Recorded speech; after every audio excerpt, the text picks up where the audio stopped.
feel like I'm a part of the journey by helping everyone express in a humanized way like what they've gone through to become an attorney. Every lawyer has a story worth telling. I want to make them shine. It actually makes me feel good to make somebody else feel good.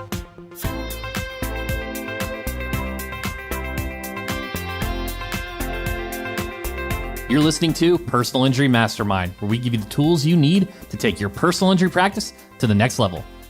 Founder of Lawyer Stories, Benny Gold has captured the amazing experiences of attorneys across the nation since 2017. On a mission to build a positive community between attorneys, Benny's podcast gets personal with legal professionals. He is all about networking and creating meaningful professional relationships. He has shared thousands of stories that focus less on cases won, but on inspiration, motivation, personal challenges, and their views on the law and life. And he does all of this in his spare time. By day, Benny is the executive director for the North Central Massachusetts Housing Authorities. Today, we discuss growing an audience organically by using the Gary Vee method and boosting engagement on social media, the inspiration behind Lawyer Stories, and what any lawyer who wants to start a podcast needs to know.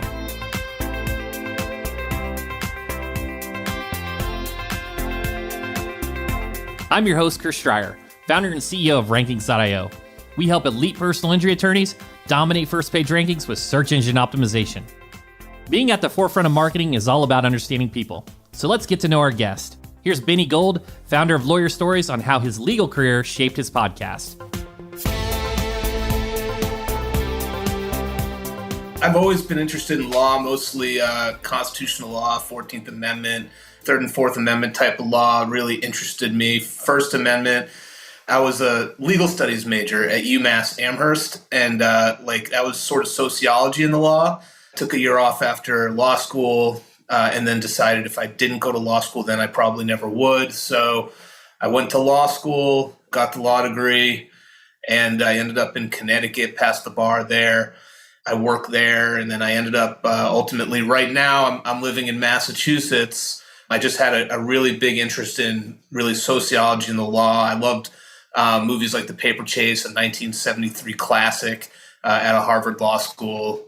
And I kind of always knew I'd end up doing something with sociology and law, like people, the reasons why they went to law school. I always found a lot of it interesting because it's really like no other profession. I feel like there's people go for these really unique reasons. So that's sort of how I got into it. Yeah, and I couldn't agree more. You know, we've had Joe Freed on a previous episode where he was like a police officer. And we've had these it's so interesting how individuals transition into law.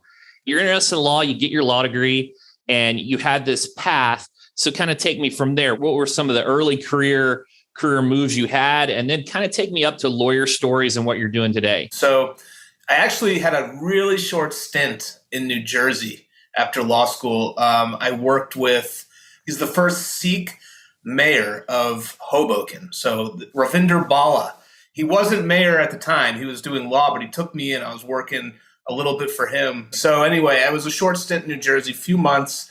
I ended up back in Maine working a non-legal job. It was a little bit difficult. You know, I just spent all this money on law school. I thought I had all this knowledge. I thought I could go out there if I had a mentor and do what I wanted to do and, learn an area in the law, but it didn't happen like that. I ended up working at a big corporation in a non-legal job, very low paying for what it's worth at the time. And they hired me. It's hard. It's actually hard to get a job. Like sometimes when you have a law degree and people don't think you're going to stay there for the long haul. So I found a really nice boss who said, look, give me at least one good year. I actually ended up giving her 2 years in Maine. And then I needed to move out of Maine, right? I mean, I love Maine, but I wanted to move out. So I had some friends in law school from Connecticut. I ended up taking the Connecticut bar, moved down there without a job at the end of 2009. I was sitting on the couch one day at night looking at Craigslist for jobs, and I see something opening at the legal department at the Housing Authority down in New Haven. So I'm like, okay, like this seems interesting. So I go in for a temp interview, and I got the job. So I ended up at the Housing Authority down there in the downtown New Haven. So I worked in the legal department. They ended up creating a job, an entry-level attorney job. You know, I applied just like everybody, government work. You have to they have to put that out there for everybody. So I ended up there for about 4 years, moved on to another housing authority in Connecticut. I did landlord tenant. I did government contracts. I was going to court in New Haven, housing session. And then I moved on to another housing authority. It wasn't a good fit. It was about 10 months. And then I left that job. I found a job back in Massachusetts, a little closer to home. I was excited to move back to Mass. I ended up the assistant executive director of a housing authority. Now, mind you, I was just an attorney for a housing authority. So now I'm assistant executive director for a housing authority in central Massachusetts. I applied to this job and had to look up on a map, like where the town was that I was moving to. I needed another start. Housing is a good industry. It's meaningful. You're helping people. So I ended up the assistant director there. My boss left after a few years. Great guy, was my mentor in housing, still is. And then the board there appointed me executive director. So 3.5 years later, I'm executive director of 4 public housing authorities in North Central Mass. And, along the way, I've grown Lawyer Stories. In the morning, I prepare for my podcast during my lunch breaks.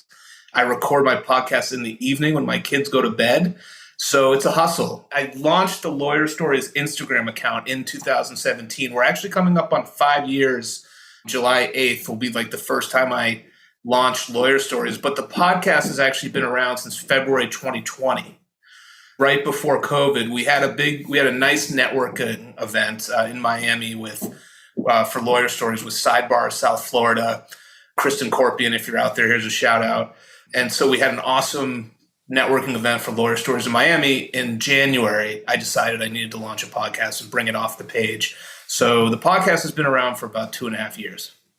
Yeah, and it's fantastic. And that's how I got to know you, and your podcast has really blown up, and you a ton of attention. Your Instagram is very large in the legal space. And for our audience that may not know about Lawyer Stories, just briefly, what is Lawyer Stories? What's the show about? So you go onto a law firm website, right? And everybody's got their biography about their credentials, their accolades, their resume, like where they went to law school, like what clubs they belong to, where they went to undergrad, moot court, law review, all that. That's tremendous. That's great. Everybody wants to see it. But what's missing is the human side of attorneys. So what I set out to do after, my little journey to get to where I am right now, I said, if I sort of have a story, like everybody else must have a story. Started an Instagram page where I said, I want to hear people's journeys, but I don't want to hear it coming from somebody else. I want to hear their narrative.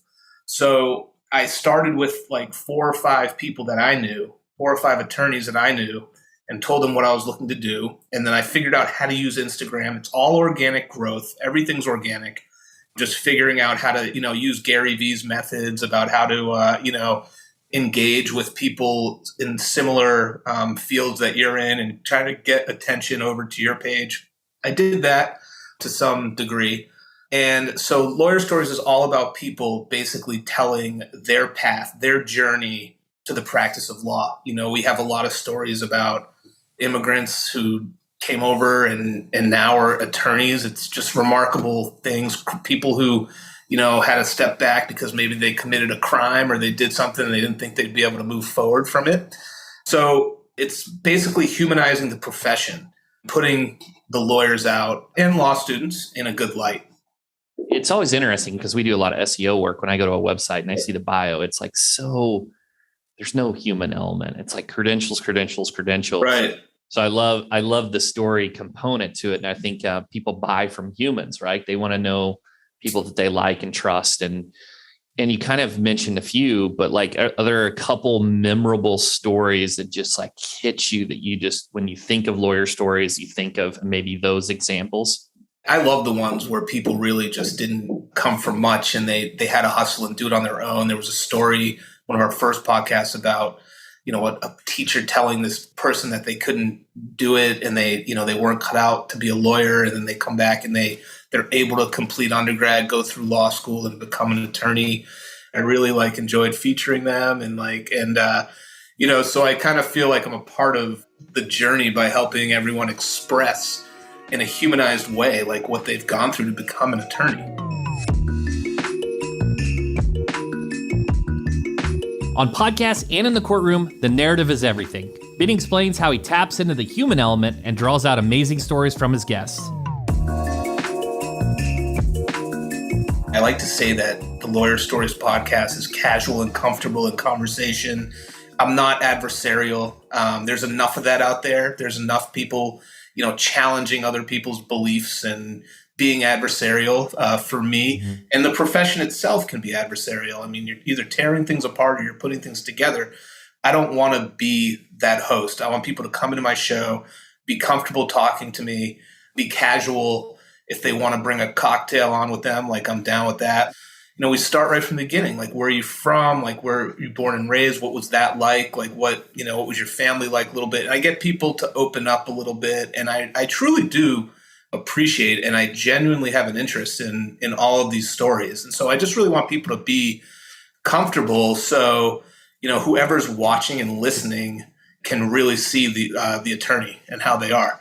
I'm not trying to make them soft because I know clients don't want a soft attorney, but I want people to know that certain people out there, certain attorneys really have a good reason for wanting to be an advocate. So I really like to highlight things that the attorney wants to highlight. I want to make them shine. It actually makes me feel good to make somebody else feel good. So I'm really into doing that sort of thing. Making them the hero and stand out. Right. I love those pull quotes. And when you get those little clips in the video that are really powerful, so you mentioned earlier, you said like the Gary V style of promoting your Instagram. So last I checked, Lawyer Stories had over 50,000 followers. Yep. And you said organic, which is That's amazing, right? Organic, that's not pumping the ads, not buying followers, doing the follow unfollow thing. So let's break that down, because I'm sure many of our audience don't know like what's the Gary V style like. So how are you approaching building a community on Instagram specifically? I think you have to look at certain posts as a cocktail party, right? Like, you see somebody write something and you jump in there and you say, hey, that's a great idea. Or somebody writes something about a football game, if that's what you're into, and be like, hey, that was interesting, but did you see that play? Like, why didn't they call this? And you get in there and you comment and you engage on people's posts. If you don't want to comment on everything, you can like their posts. And then, you want them to see, come back and say, who liked this post? And then they see, oh, Lawyer Stories, they liked the post, or this person liked the post. What are they all about? And then they go and they look at you and they say, oh, this is pretty neat. And then you sort of can open up a dialogue, or they might just follow you back and you get noticed. Because right now, it's really, and this sounds really self-serving, what I'm about to say, but I really think Gary Vee says this too. It's all about attention, right? Like, you want people to see Lawyer Stories. Like, you want it out there. I have hats. I wear like T-shirts and hat, whatever. But you want it to be out there. So you got to go in and do those things on Instagram, and you can't just do it for 5 minutes. Like, you literally have to search hashtags. You could either go to the recent posts or the top posts. I like to do recent because it shows that the person is pretty active on Instagram. So you go into the recent posts and you engage a little bit if you like what you see. I'm not saying be fake, don't do that, but jump in, create your virtual world, make a friend. Like, that's what it's there. That's what we're all doing on social media, is we're trying to, connect with each other, connect with the world. I know some people probably have different motives for it, but for me, it's really to just, connect and get as many attorneys that we can to see what we're doing and to be a part of our community. I think that what you're saying here too is different than I think most of our listeners, how they interpret social media. Like, a lot of times it's post the content, try to get the reshares, and it's just all about like your content. But like, I think the engagement side is really lacking. And I know Gary Vee talks about this too, but like, when you get a post, like, the best thing you can do is reply to every person that comments. Right. Yeah. I mean, I think it's important. If people are showing you that they want to engage with your content, you should get in there and engage back with them, really. So let's talk about the engagement. What about like the content itself, the media itself? Stories. Are you doing the reels? Are you doing it all? Like, what's some of the best practices? I find recently, and this is something that we've added to our podcast, is finding a clip from like a 60-second clip and adding it to the reels, trying to put it on TikTok. I find TikTok a little difficult. I like it. I can watch it, but haven't really gone crazy on TikTok. But I find finding that clip, asking somebody for a nugget of advice, and then breaking it down into 60 seconds and getting that on your Instagram reels and then sharing it, sending it out to a few people. I think that is key because a lot of people, and this goes for my podcast too, I understand that a lot of people might have difficulty listening to a 30 or 45-minute podcast unless you're in driving to work and you have a commute or that's actually your thing. You'd rather listen to podcasts and music. And I think our attention spans, because of social media, are actually shorter, right? So I think people want to jump on their phone, look at the reel, see a 30-second clip of like some great advice that Chris Dreyer is giving, and then, move on from there. And then if they're interested, they come look at the full episode. So that's something that I've been trying to really do. I've also been trying to work LinkedIn a little bit, which is kind of difficult to get engagement there, I found. So we do have a LinkedIn page now. I've been putting the clips up there and like dropping the podcast episodes up there with a link and trying to create somewhat of a community there. It all takes a lot of time and dedication though. So time's limited, so you just do the best you can. It's funny you mentioned, because on my commute, I'm like listening to a podcast or an audiobook every day. I've got a little short 30-minute commute. But what's funny is I'll go to lunch and I'll get on TikTok, and it's just like, you're watching these little clips and I'm like, oh my God, I just spent 40 minutes looking at TikTok. Oh. Like, what happened? You just get lost. Oh gosh. When I first found out about TikTok, I couldn't put the phone down before I went to bed. I was like looking at this thing for like hours. Right. It's crazy. Yeah, I think it's something, their algorithm, it's just so smart on like what you engage on and what you watch, and it starts to serve similar things like that. And you just go down the rabbit hole. Also for the attorneys listening that are looking to start a podcast, what's some of your recommendations to get started? Just general advice for those, maybe even considering the channel itself, just on your thoughts on the channel and how to get started. Obviously, you want to kind of narrow it down to what topic you want to do. If you want to talk to other attorneys about what they do or go into talk about certain cases, I think you got to find the platform that works for you. You got to obviously find, where you could post the podcast. Like I use Libsyn. I don't know if you've heard of that. Like I use Libsyn for the podcast. We actually started a YouTube page, a YouTube channel, probably, 4 or 5 episodes in. I decided like I should have people on video. It helped me connect a little better, seeing the person and talking to them. So you really have to decide like what your style is. Are you going to be wearing a suit and, do it during your day and have it really buttoned up? Because we've seen those too. I think it really depends on your style. You have to identify it. And there's really so many ways you can do things now. With social media, you can really make it your own. You can make your own identity. That's definitely something that I find super interesting about the whole social media thing. For instance, really before I started becoming known as like Benny, I guess, in the Lawyer Stories community, it was really like my close friends who called me Benny. As like, I took it as like an endearing sort of thing. Didn't love it at first, but then I thought, you know what? I was like Benny G in high school. I like it. It's endearing.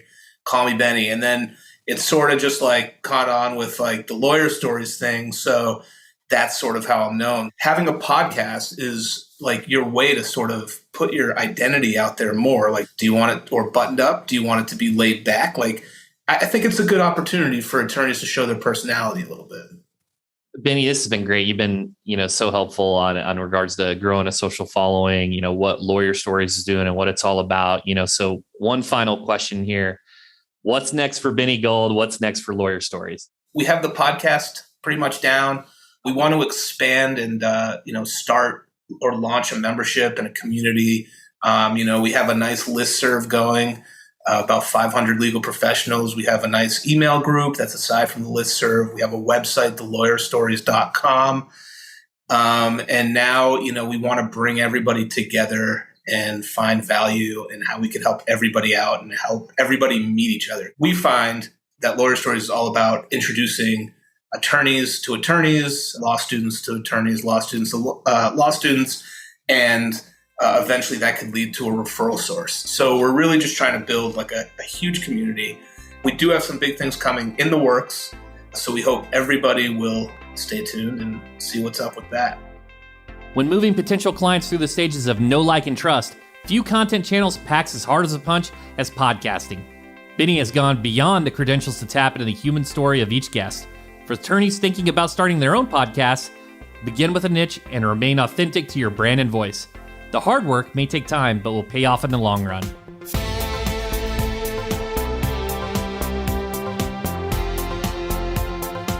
I'd like to thank Benny Gold from Lawyer Stories for sharing his story with us, and I hope you gained some valuable insights from the conversation. You've been listening to Personal Injury Mastermind. I'm Chris Dreyer. If you like this episode, leave us a review. We'd love to hear from our listeners. I'll catch you on next week's PIM with another incredible guest and all the strategies you need to master personal injury marketing.